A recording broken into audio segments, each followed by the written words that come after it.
Si Biancy po ay nag-chat sa akin. Handa na ba kayo, guys? Handa na ba kayo, guys?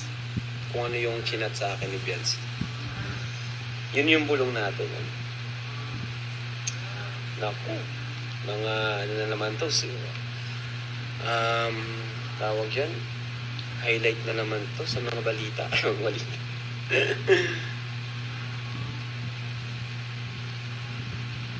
Bulong mo na. So, ang chat po sa akin ni Biancy, guys.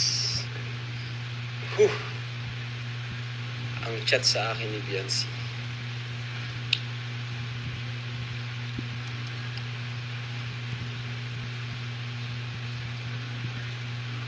Ay.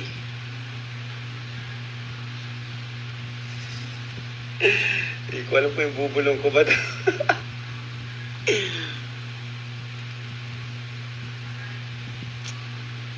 Bubulong ko na ba, guys?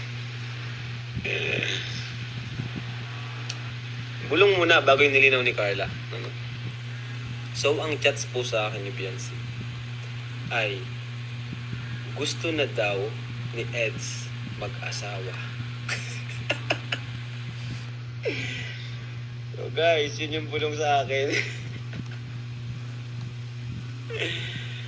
Ay, nako. Gusto na daw ni Eds mag-asawa, guys.